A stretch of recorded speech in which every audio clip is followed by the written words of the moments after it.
जय हिंद। इमेजिन करिए कि एक दिन ना पेट्रोल होगा ना डीजल होगा, सारी चीजें खत्म हो जाएगी, तो हमारी बड़ी बड़ी गाड़ियां किससे चलेंगी? सब चीज बंद हो जाएगा। तो उस समय क्या रिप्लेस होगा?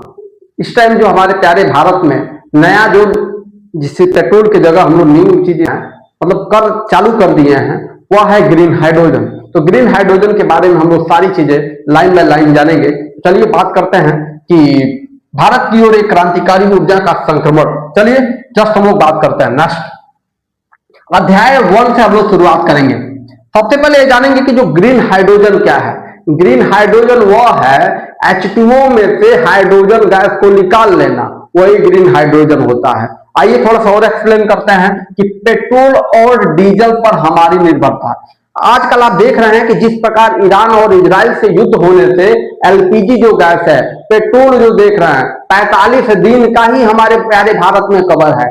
अगर ऐसा ही चलता रहा तो हम लोग आने वाले समय में क्या करना होगा, मतलब लेकिन करना क्या होगा, लेकिन हम लोग कर भी रहे हैं। जैसे 2025 में ही लॉन्च हो गई थी कि हमको ग्रीन हाइड्रोजन पर पूरी तरह से काम करना है, लेकिन बट जो ग्रीन हाइड्रोजन जो हमारा जो आप देख रहे हैं बहुत बड़ा कॉस्टली दिख रहा है।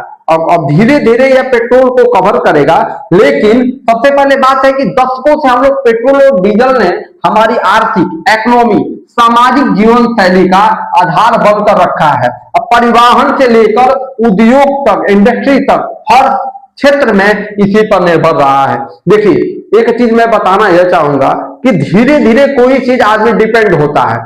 पहले जब शुरुआत में नोकिया मोबाइल लोग चलाते थे, छोटका वाला मोबाइल हुआ, लेकिन धीरे धीरे जब बड़का जो मोबाइल आया जियो वाला, 5G डाटा देने लगा, 4G डाटा देने लगा, तो धीरे धीरे आदमी पहले 1 GB 1.5 GB हमको लग रहा है कि 2014 की बात है कि 1 GB में पूरे एक महीना लोग चलाते थे। मैं ही एक छोटा सा फोन था नोकिया का, उसको मतलब 1 महीना चलाता था। तो ये चीजें थी। और आज क्या है, फुल मतलब जीबी मिल रहा है, फिर भी लोग को खत्म पड़ जा रहा है। तो चीजें हैं, तो धीरे धीरे पेट्रोल को हम लोग रिप्लेस करेंगे ग्रीन हाइड्रोजन को, लेकिन सबको धीरे धीरे इस पर काम करना होगा। जो आइए थोड़ा सा और बात करते हैं, जलवायु परिवर्तन का बढ़ता खतरा क्या है। ग्रीन हाउस गैस का जो बढ़ता उत्सर्जन जो है वायु प्रदूषण का बढ़ाना है। देखिए जलवायु परिवर्तन का जो बढ़ता खतरा क्या है, जो ग्रीन हाउस जो गैस का जो बढ़ता उत्सर्जन है, जो आप देख रहे हैं, जो हमारी प्रदूषण जो देख रहा है, पेट्रोल से हमारी प्रदूषण होती है, पॉल्यूशन होता है और बीमारियां तमाम बीमारियां होती हैं। तो देखिए जो उत्सर्जन होगा, पर्यावरण संतुलन का विघटन, ये सभी संकेत करता है कि हमें तुरंत बदलाव की आवश्यकता है। अब ऐसे ही थोड़े बढ़ा जा रहा है और ऐसे ही थोड़े मतलब अब देखें कि उत्तराखंड में बादले टूट के गिर गया, ये चीजें हैं।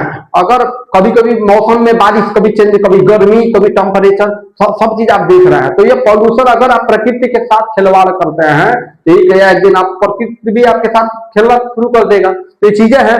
तो देखिए कुछ ना कुछ तो हमको सोचना पड़ेगा। जिस प्रकार दिल्ली में आप देख रहे हैं पॉल्यूशन हल्का मचाया है, एकदम जबरदस्त पॉल्यूशन है। आइए जस्ट हम लोग बात करेंगे कि हरदीप सिंह पुरी का क्या दावा है। भारत का हाइड्रोजन युग शुरू हो गया है कि अभी शुरू होने वाला है, थोड़ा सा आइए बात करते हैं। वैश्विक शक्ति की ओर, अगर हमारा ग्रीन हाइड्रोजन अगर शुरू हो जा रहा है तो हम लोग एक विश्व शक्ति पे, हम लोग जो इंपोर्ट एक्सपोर्ट, जो हम लोग बाहर से 85% एनर्जी दूसरे पे हम लोग निर्भर हैं, वो चीजें हम लोग थोड़ा अपने ऊपर सेल्फ डिपेंड हो जाएंगे, इससे कोनो टेंशन नहीं रहेगा। ये चीजें हैं। तो सबसे पहले बात करेंगे वैश्विक शक्ति की ओर क्या है। वैश्विक शक्ति की ओर क्या है, आइए बात करते हैं। केंद्रीय पेट्रोलियम और प्राकृतिक गैस मंत्री के अनुसार भारत हाइड्रोजन के क्षेत्र में एक वैश्विक शक्ति बनने की ओर अग्रसर है। अगर हम लोग इस फील्ड पर बेहतरीन तरफ से अगर काम कर दिया जाए तो खूब विश्व लेवल पे हम लोग 1 नंबर में बेहतरीन तौर पे हम लोग उभरेंगे इकोनॉमी में।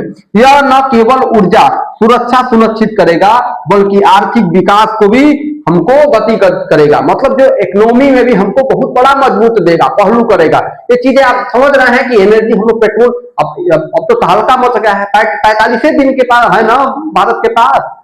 एलपीजी बड़े बड़े आपका हर जगह बंद हो गया है। क्या होटल, अब देवरिया में भी होटल में हल्का बंद होना शुरू हो गया है। ये चीजें हैं। अभी हम गए थे होटल में तो वहां पे मिल ही नहीं रहा था। तो ये चीजें हैं। अब छोटा छोटा जो लोग गोईठा पे बना रहे हैं तो चीजें हैं, छोटा छोटा होटल तो चालू है, तो चीजें हैं। 2030 तक का लक्ष्य है कि हमारा 2030 तक टारगेट है कि हमको ग्रीन हाइड्रोजन पर जो गाड़ी, जो पेट्रोल वोट्रोल वाली जो गाड़ियां हैं, इनको रिप्लेस कर देना है ग्रीन हाइड्रोजन पर, मतलब इलेक्ट्रिसिटी वाला गाड़ी पर। आइए इस पर बात करेंगे।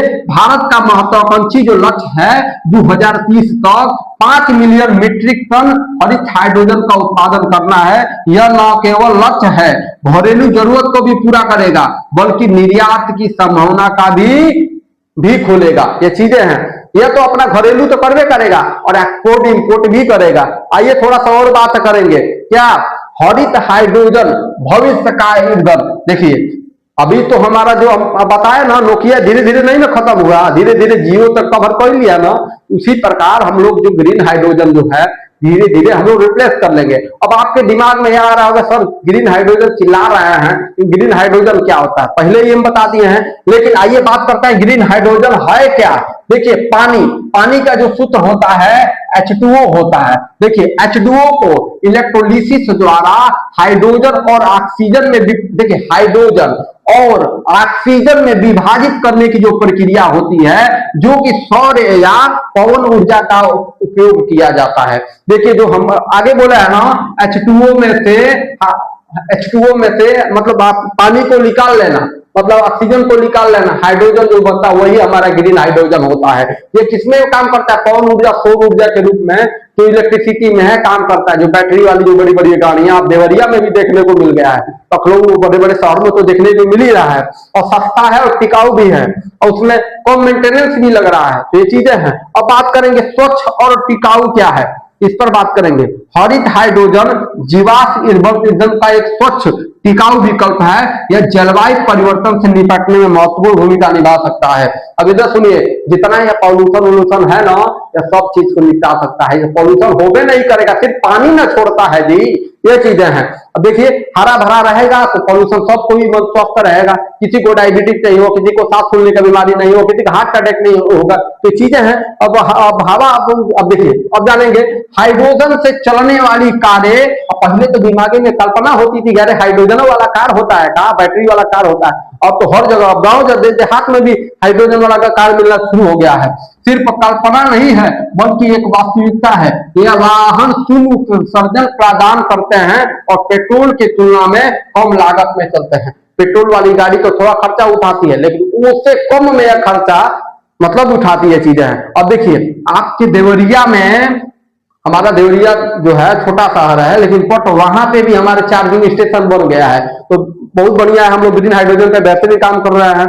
अगला चलिए नेक्स्ट हम लोग बातेंगे आर्थिक जो क्रांति क्या है, लागत में भारी गिरावट क्या है। तो आइए थोड़ा इस पर हम लोग बात करते हैं। $3.5 बिलियन वर्तमान इसका कीमत है प्रति किलोग्राम हरित हाइड्रोजन की वर्तमान लागत। अब जाएंगे, सपोज करिए $3.5 आपका अगर स्टेशन पे जाके आप भरवा रहे हैं तो वहां कीमत है, लेकिन 2025 में इसका लक्ष्य था कि हमको मतलब डॉलर रखना है, लेकिन बट नहीं हो पाया। लेकिन $3.5 पे हम लोग जाके भरवाते हैं। प्रति किलोग्राम की कीमत है। उम्मीद की गिरावट है। देखिए धीरे धीरे 2% गिरावट हो गया था, लेकिन 2.5 इसको जो 3.5 इस टाइम मिल रहा है, इसको हमको 2.5 में कन्वर्ट करना है, मतलब $2.5 में, $2.5 में। महत्वाकांक्षी लक्ष्य है प्रति किलोग्राम की कीमत पर हमको $150 अरब का हमको बचत करना है। अब बात करेंगे, देखिए $2.5 प्रति किलोग्राम की जो कीमत पर भारत $150 अरब की ऊर्जा आयात का भरपाई कर सकेगा। यह न केवल विदेशी मुद्रा को बचत करेगा बल्कि रुपयों का, देखिए $150 अरब हमारा खर्चा होता है पेट्रोल डीजल और इस सब ले आने में, आप समझ जाइए $150 अरब। जब हम लोग इस पर काम करने लगेंगे तो इस हमारा $150 अरब बचेगा ना।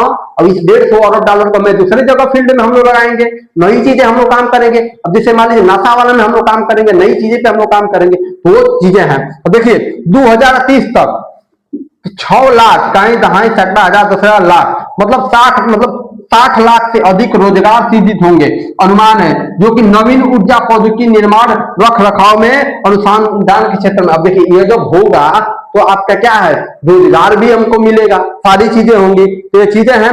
तो अगला बात करेंगे क्या, भारत की महत्वाकांक्षी योजना क्या क्या है। अब देखिए यह तो एक दिन में तो होने वाला नहीं है। अब भारत ने क्या कहा है, ग्रीन हाइड्रोजन को बढ़ाने के लिए 19 कंपनियों को बजट दे दिया है। क्या 19 कंपनियों को प्रोजेक्ट दे दिया है, 19 कंपनी को ग्रीन हाइड्रोजन प्रोजेक्ट में आवंटित किया है, क्योंकि लगभग 9 लाख टन प्रति वर्ष की क्षमता प्रदान का मतलब करेगा। 19 कंपनियों को प्रोजेक्ट दे दिया, और वो जो कंपनी जो होगी प्रोजेक्ट करेगी, जो उसको निर्माण करेगी ग्रीन हाइड्रोजन वाला, मतलब क्या 9 लाख टन प्रति वर्ष निर्माण करेगी। ये चीजें हैं, यह कंपनियां विभिन्न क्षेत्रों से संबंधित है। आइए बात करेंगे राष्ट्रीय मिशन क्या है। राष्ट्रीय हरित हाइड्रोजन मिशन के तहत 19,744 करोड़ रुपया का परिव्यय मतलब किया गया, खर्चा किया गया है। यह मिशन अनुसंधान, विकास और बुनियादी ढांचों के निर्माण पर केंद्रित है। देखिए आता है कि 2030 तक जो हमारा पेट्रोल, अभी देखिए पेट्रोल वाला देखिए भले हम आप देख लीजिए हार्बोज बंदरगाह पे अभी ईरान आने नहीं दे रहा है। देखिए एक चीज मैं बताना चाहूंगा कि सबको देखना पड़ेगा। अब देखिए अब इससे क्या है, बड़े बड़े लोग टूर पे जाते थे, वो टूर बंद हो जाए, उसको टूर बंद होना ही है। जब 45 दिन का रेलवे बचा है तो फिर कैसे होगा, तो सबको देखना पड़ेगा। ये चीजें हैं। पायलट प्रोजेक्ट के बारे में आइए थोड़ा सा बात करते हैं। 37 हाइड्रोजन वाहन, देखिए 37 गो हाइड्रोजन वाहन क्या है लॉन्च कर दिया गया है मार्केट में। 9 ईंधन भरने वाला स्टेशन पायलट प्रोजेक्ट के रूप में लॉन्च किए जाएंगे। यह प्रोजेक्ट व्यवहारिक चुनौती और संभावना को समझने में मदद करेगा। देखिए इसमें मतलब भारत सरकार ने हमारे यह किया है कि देखिए 37 को हाइड्रोजन वाहन हमको लॉन्च करना है, और देखिए और 9 ईंधन भरने वाला बड़ा स्टेशन भी लाएगा। अब देखिए ये चीजें हैं कि 2030 तक हम लोग बढ़िया से सक्सेसफुल हो जाएंगे। क्या कि धीरे धीरे एक दिन में ही पेट्रोल नहीं हम लोग रिप्लेस करेंगे, लेकिन धीरे धीरे रिप्लेस करते जाएंगे। क्या कि पेट्रोल देखिए एक दिन पे दिन उसका प्राइस बढ़ता जा रहा है। जब प्राइस 200 हो जाएगा, 300 हो जाएगा, तो फिर कैसे आप काम करेंगे। तो चार बात हमको ग्रीन हाइड्रोजन पर धीरे धीरे हमको आई जाना चाहिए। अगला चलिए नेक्स्ट हम लोग बात करेंगे। नेक्स्ट बात करेंगे क्या, चुनौतियां और अवसर। अब एक बात और है कि अगर हम लोग क्या क्या चुनौती आएगी, क्या क्या हमको अवसर आएगा। पहले बात हम बात करेंगे चुनौती के बारे में। पेट्रोलियम जो लंबी है मौजूदा तकनीकी राह में रोड़ा बन सकती है। और पेट्रोलियम जो देखिए कितना दिन से हम लोग यूज कर रहे हैं, लेकिन धीरे धीरे रिप्लेस तो कर ही देंगे। अवसर क्या क्या मिलेगा, ग्लोबल हाइड्रोजन मार्केट का 10% हिस्सा करने का हम लोग का टारगेट है कि हम लोग धीरे धीरे ग्लोबल हाइड्रोजन मार्केट में वो 10% हिस्सा को हम लोग हासिल कर लेंगे। अगला हाइड्रोजन भंडारण और परिवहन में तकनीकी की चुनौतियां। अब देखिए जो हाइड्रोजन जो भंडारण है, जो परिवहन में तकनीकी होगी, धीरे धीरे वो चीजें आप समझ रहे हैं। निर्यात की विशेष संभावना और विदेशी मुद्रा अर्जित करने का भी अवसर है। देखिए बुनियादी ढांचों के निर्माण में उच्च पूंजी निवेश की आवश्यकता है, पैसा जो हमको ज्यादा लगाना है। रोजगार सृजन, आर्थिक विकास को बढ़ावा, ऊर्जा सुरक्षित आत्मनिर्भरता प्राप्त करना है, सारी चीजें काम करना है। उपभोक्ता में जागरूकता और स्वीकृति की कमी है। जो यूज करने वाले हैं वो अभी अगर जब सब कोई इच्छा रहेगा तभी ना होगा। अब देखिए सब कोई पेट्रोल वाला गाड़ी निकालेगा तो फिर कैसे काम चलेगा। तो फिर पेट्रोल नहीं रहेगा, 200-300 वाला भरवाइए। एक दिन सारी चीजें खत्म होने वाली है। पेट्रोल डीजल आप देख रहे हैं, सब पेट्रोल पंप भी बंद हो जाएगा। तो हमको आगे से अग्रसर होना पड़ेगा ना, कि 85% हम लोग क्या है दूसरे देश पर निर्भर हैं पेट्रोल और डीजल पे, तो समझना पड़ेगा ना। तो चीजें हैं। आइए हम लोग बात करेंगे नेक्स्ट कि भारत हरित ऊर्जा का नया हब क्या होगा। अब देख रहे हैं ना, हर जगह स्टेशन बैठा दिया गया है हमारा ग्रीन हाइड्रोजन वाला, ठीक है। भारत के विभिन्न राज्यों में हरित हाइड्रोजन उत्पादन संयंत्र स्थापित किए जा रहे हैं। यह संयंत्र सौर ऊर्जा और पवन ऊर्जा संसाधनों से समृद्ध क्षेत्रों में स्थित है, जो उत्पादन लागत को कम रखेगा। देखिए अगर ये धीरे धीरे हम लोग हर जगह करेंगे तो अभी बोले ना $150 अरब बचेगा, और $150 अरब बचेगा तो हम लोग क्या है दूसरे देश मतलब कर रहे हैं, दूसरे फील्ड में हम लोग काम करेंगे बेहतरीन तरह में। ये चीजें हैं।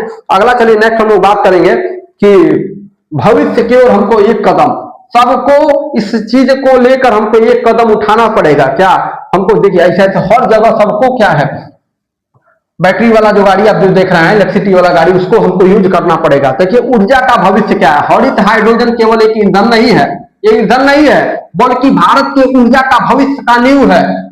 आप ईंधन मत करिए, फ्यूल मत सोचिए, यह भविष्य का क्या है, एक भविष्य का न्यू है। अगला देखिए आत्मनिर्भरता, अगर इस पर हम लोग पूरी तरह से डिपेंड हो जाएंगे, धीरे धीरे रिप्लेस होंगे, एक ही बार में रिप्लेस नहीं होंगे, और धीरे धीरे रिप्लेस हो गए तो क्या है, ये ऊर्जा आयात पर निर्भरता को कम करेगा, आत्मनिर्भरता प्राप्त करने की कुंजी बना लेगा। स्वच्छ भारत 2030 तक यह पेट्रोल की चुनौती देगा और स्वच्छ समृद्धि राष्ट्र का निर्माण करेगा। और हरित हाइड्रोजन केवल एक ईंधन नहीं है, बल्कि भारत की ऊर्जा का भविष्य, आत्मनिर्भरता का कुंजी है। और 2030 तक हमको क्या करना है, पेट्रोल को धीरे धीरे रिप्लेस करेगा। आप हमको बताइए कि अगर पेट्रोल 300 पार हो जाए, 200 पार हो जाएगा, तो आप क्या करना चाहेंगे? क्या पेट्रोल हमारा बंद होगा? तो सारी चीजें आप लोग कमेंट बॉक्स में जरूर बताइएगा। चलिए मिलते हैं आप लोग को नेक्स्ट क्लास में। जय हिंद।